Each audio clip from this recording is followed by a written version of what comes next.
Hello guys! Una sa lahat, binabati ko po kayo ng Happy New Year. Puyat po ba kayo? Kasi ako puyat. Kami puyat pala. Lahat naman tayo siguro na puyat, di ba? Kasi nga, naging tradisyon na natin ng salubungin ang mga ganitong okasyon. Kaya naman, tayo ay nasanay na ginagawa yung mga ganitong tradisyon katulad ng pagsalubong sa mga event na katulad niyan. Ngayon yung bagong taon, diba? Kasabay nun, syempre mapupuyat tayo at least nairaos naman natin ng maayos yung ating salubong sa bagong taon. Sana po safe ang lahat. Sana po kumpleto pa yung mga daliri natin. Ay, joke lang. Marami na pabalita kasing mga nadala sa ospital. Kasi nga, hindi na nila mabago ang kanilang mga nakagawian na tradisyon. Okay lang naman yon, basta as long as hindi ka masasaktan, okay lang naman. Pero kung medyo nagka-problema na, nadala ka sa ospital dahil na naputukan ka, yun ang di maganda. So, kailangan ingat-ingat din po sa pagsasagawa ng mga tradisyon, mga sinusunod nating tradisyon sa buhay para safe pa rin tayo. For today's video nga pala, kaya ako nag vlog for today is to celebrate my sobriety journey. Nag-stop na po ako ito po yung ika-1 year na ako ay nag-stop sa pag-inom ng alak, alcohol. Yan. Alam naman po natin na ang alcohol ay hindi maganda sa overall health ng bawat isa. Kaya naman, itong journey ko na ito ay talagang medyo talagang pinaghirapan ko rin. Hindi siya madaling journey kasi nga lalo kung ikaw yung tipo na medyo nakagawian na yung mga ganong bagay na once in a while or once in a week umiinom as a way of relaxation, as way of celebrating.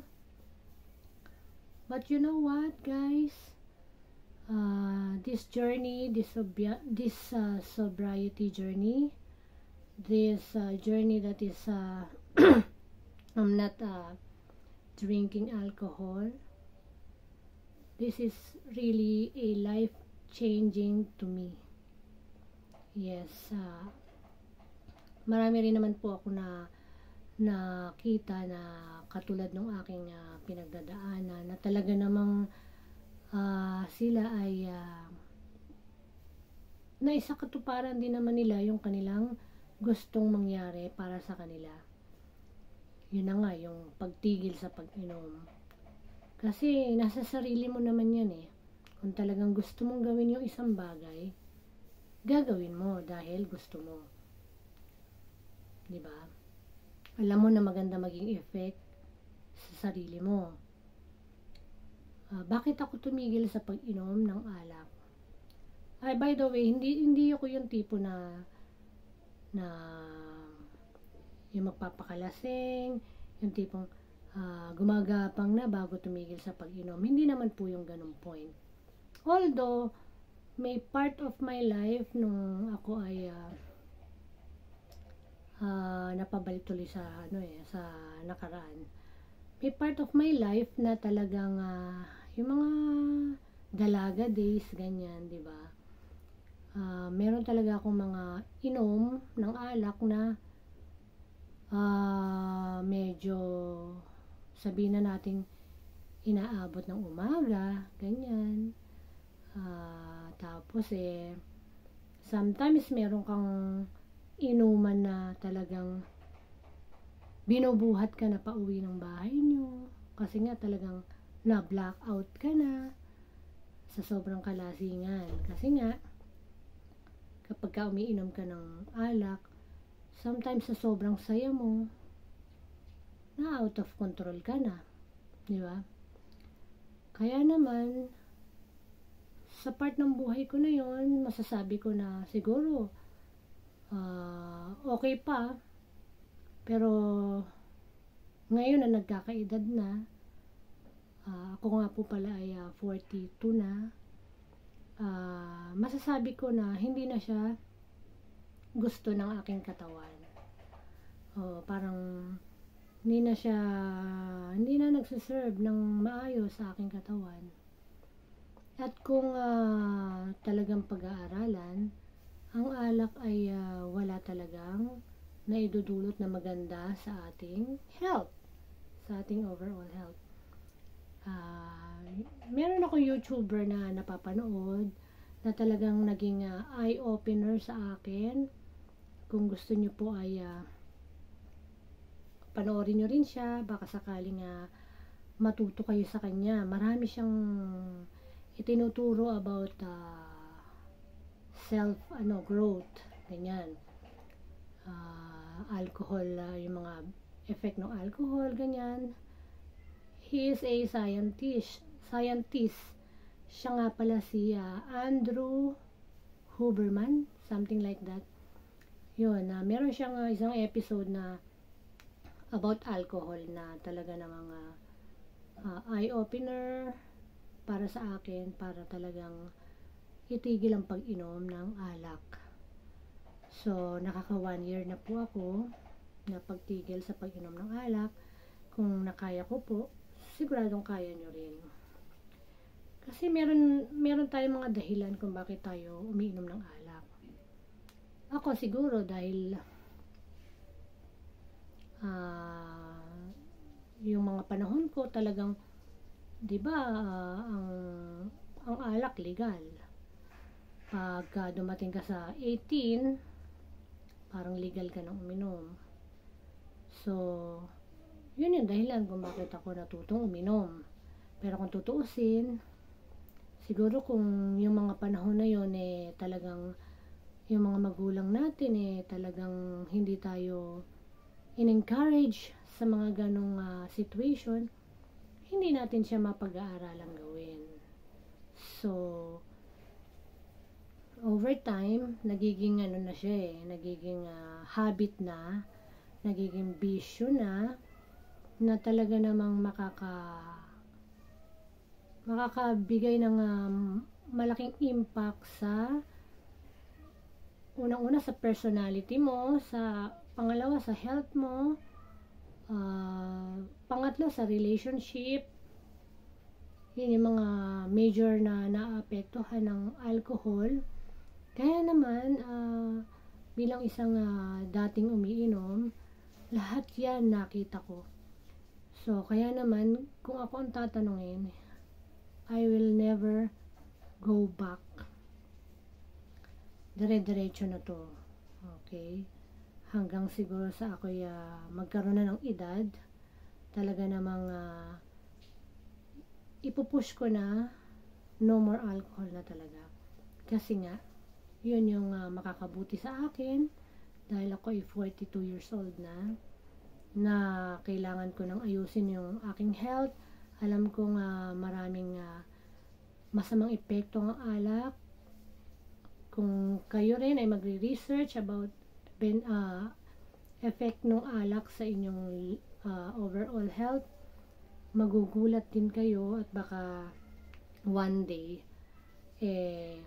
mag-decide na rin kayo na mag-stop sa pag-inom ng alak. And I am hoping na sana kung sino man po ang nakapanood ng video na ito, magkaroon ng idea na talaga namang ang alak ay walang magagawa sa iyong buhay. Oo, kailangan magising lang po tayo sa katotohanan na ang alak ay zero benefits sa ating overall health.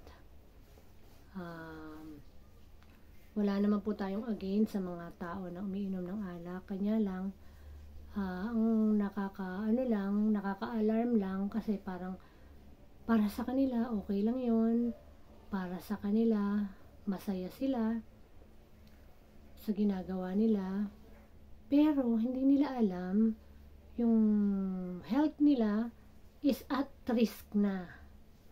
Oo, marami na silang health issues na kinakaharap dahil sa alak, pero tuloy pa rin sila.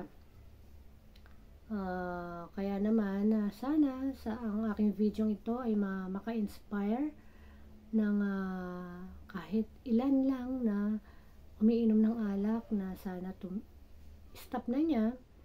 Although hindi siya ganun kadali, pero kung talagang gugustuhin mo, magagawa mo. Kaya I'm just so happy na naka-isang taon na ako na, as in zero drop of alcohol, as in alcohol free, and it's really for life na. Hindi na po tayo babalik pa sa ganyang gawain, kasi it's also a form of addiction. Marami po gagawa pa po tayo ng video about alcohol, para po kahit papaano makatulong sa iba na gusto rin naman talagang tumigil, ma-inspire natin sila na tumigil para rin sa kanila. Diba po?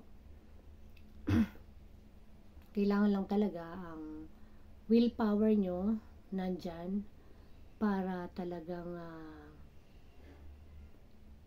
magawa nyo yung ganitong challenge.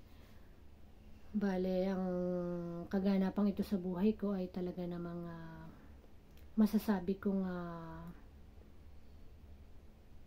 malaking bagay, as in sobrang laking bagay. Kasi nung ako yung umiinom pa, talagang medyo ramdam ko yung effect niya, lalo na sa brain, lalo sa health. Yung tipong pagkagising mo lang sa umaga, talagang sobrang bigat ng utak, ng ulo mo. Parang dinudurog na hindi ko maintindihan. Kaya yun yung yung sobrang hangover, ganyan. Kahit isang bote lang naman yung ininom mo, yung effect niya sa brain, iba. Kaya sabi nga ni Andrew Huberman, ang alak ay lason, ang alak ay toxic, ang alak ay neurotoxin. Kaya naman meron siya talagang masamang effect sa katawan na hindi talaga napapansin ng tao, kasi nga meron siya ibinibigay sa katawan na nakakapagpasaya, basta meron siyang binibigay sa tao na something na akala nila nakukuha nila sa alak. Pero like for example, yung pagka nalulungkot sila, parang feeling nila napapasaya sila ng alak. Hindi nila alam, lalo silang nade-depress. Kasi nga ang alak ay depressant. So akala nila napapagaling sila ng alak. Sa totoo lang, hindi. Mas pinapalala ng alak yung sitwasyon nila. At ang alak ay talaga namang considered na siya as drugs. lumabas na yun sa mga studies. So, kung ikaw ay umiinom ng alak, meaning you are taking drugs. So, kung ano man yung mga effect ng drugs sa'yo, makukuha mo rin yun sa alak. Nang hindi mo napapansin. Kasi nga, parang normal ka lang. Akala mo normal lang yung nangyayari sa'yo. Hindi mo alam, unti-unting pinapatay ng alak yung brain cells mo. Yun yung mga natutunan ko kay Andrew Huberman. Kaya please check his vlog. Napakarami yung matututunan. Siguradong may inspire kayo na itigil ang pag-inom ng alak. Promise, kapag ginawa nyo yun, kayo yung mismo unang-unang magbe-benefit sa ganong pag-stop. So, itong vlog na to parang I just wanna share you guys. Kasi nga, I'm just happy na naka-1 taon na pala ako na hindi umiinom. Kaya naman talagang kung ako ay maka-inspire ng kahit 1, 2 tao, napakasaya ko na. Kasi 2 tao ang nailigtas ko sa possible bad condition. Di ba? Kasi ang pag-inom ng alak, alam naman natin, isa yan sa cause ng disgrasya. Isa yan sa cause ng mga crime. Di ba? Kapag ikaw ay nakainom, possible mabangga ka. Possible makipag-away ka. Di ba? Yung akala mo walang effect sa'yo, pero magugulat ka na lang. Nakadisgrasya ka na pala. Ganyan. Di ba? Yung mga ganung bagay. Kaya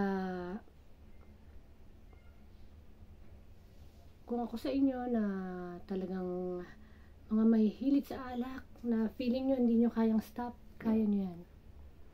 I believe you.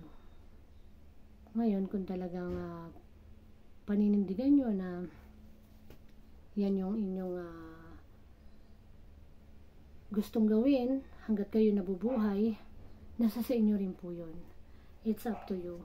I am just here to just inspire you na ang pagtigil sa alak ay napakalaking bagay, napakalaking impact para sa inyong buhay. Yes, sa inyong buhay, sa inyong relationship, sa inyong health. Yes, kapag tinigil nyo yan at tinuloy-tuloy nyo, makikita nyo yung malaking pagbabago sa buhay po ninyo. Kaya naman, tatapusin ko na po ang vlog na to, na sana naman kahit papaano naka-inspire sa inyo, and I'm hoping someone will thank me someday dahil napanood nila ang video na to, na nakatulong sa kanila para stop na ang pag-inom ng alak.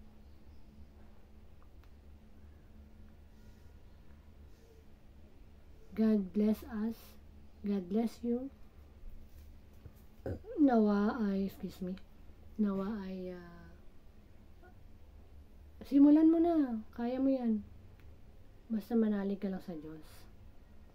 Tutulungan ka niya. Mag-ask ka lang for guidance. Mag-ask ka ng help kay God na everyday tulungan ka niyang makaiwas sa pag-inom ng alak. Kasi pag inumpisa mo yan, makikita mo talaga ang pagbabago sa buhay mo. Promise, makikita mo. Siyempre naman, kung iiwas ka sa alak, dapat iiwasan mo rin yung mga tao na kakilala mo na umiinom. diba? Kasi kung talagang ang magiging kasama mo pa rin yung mga umiinom, hindi ka makakaiwas. Part yan ng pagbabago, kumbaga. Once na pumasok ka sa pagbabago, natural, marami kang challenges na kakaharapin. Pero just keep in mind na kaya mo yan. You can do that. Yes. Kasi kung talagang ayaw mo, nasa sayo naman yun. Makikita mo yung pagbabago sa pera, ang dami mong may ipon. Kasi nga, instead na ibibili mo ng alak, saka mo na araw-araw, umiinom ka. O magkano yun? Kwentahin mo. Magkano yung may ipon mo? Di ba? Magkano yung may ipon mo pagka araw-araw mag-i-stop ka. Magugulat ka sa perang may ipon mo dahil hindi ka na umiinom. Yung relationship mo sa family mo magiging masaya, mas magiging okay. Basta ipakita mo lang na totoong nagbago ka. Kasi meron din naman kunwari lang nagbago pero hindi pala. Nag-hide pa rin. Umiinom pa rin. Kunwari, hindi na umiinom pero tinatago lang pala. Yun, parang ilaloko mo na lang din yung sarili mo nun pagka ganon. Yan, magka sa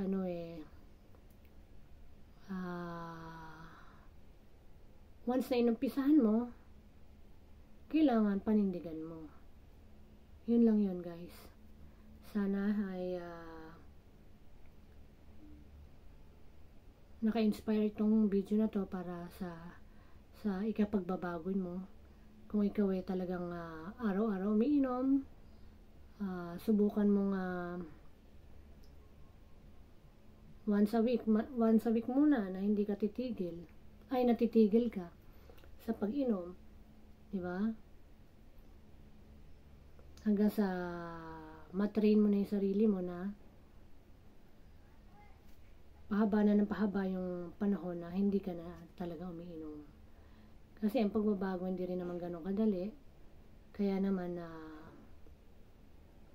changes really takes time, di ba? Sabi nga nila. Kaya kung hindi mo sisimulan, hindi mo magagawa. Kaya ang payo ko sa'yo, simulan mo na para makita mo na ang resulta. Malay mo, di ba? Yung akala mo hindi mo kaya, kayang-kaya mo pala. Di ba? Magulat ka na lang. Nagawa mo na. Dumating na sa point na as in parang hindi mo na talaga magustuhan yung lasa. Kasi part din ng addiction yan eh. Once na meron ka addiction sa mga isang bagay, marami na mga kasunod yan. Kaya once na gusto mo talaga magbagong buhay at may mga addictions ka, sisimulan mo yan sa pagtigil sa pag-inom ng alak. Kasi yan yung talagang trigger factor sa mga addictions. So, pag yan ay natanggal mo, lahat ng klaseng addiction na meron ka, susunod ng matatanggal yan.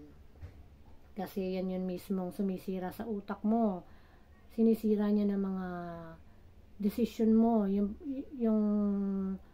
yung part ng head mo, part ng brain mo na siya ang ng pagdedesisyon, tamang pagdedesisyon, sinisira ng alak yon.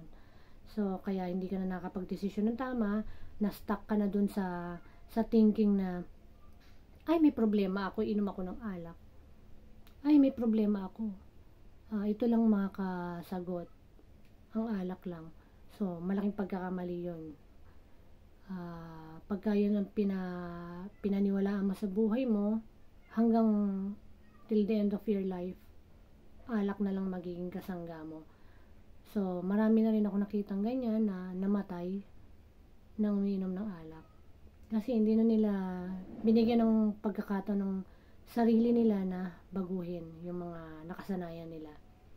Kaya naman guys, hanggang dito na lang. Baka may pagkakataon na mag-vlog pa ako ng kasunod kasi masyadong mahabang vlog ko about this kind of issue, topic, ganyan. So, baka next vlog or some other vlog ko, it's about alcohol again.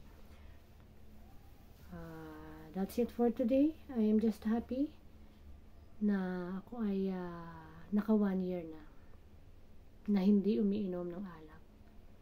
Thank you kay God kasi nga talagang ginagabayan niya ako. Hindi niya ako pinabayaan, hindi niya ako binitawan. Kapit lang kay God, guys. Kaya niyo yan.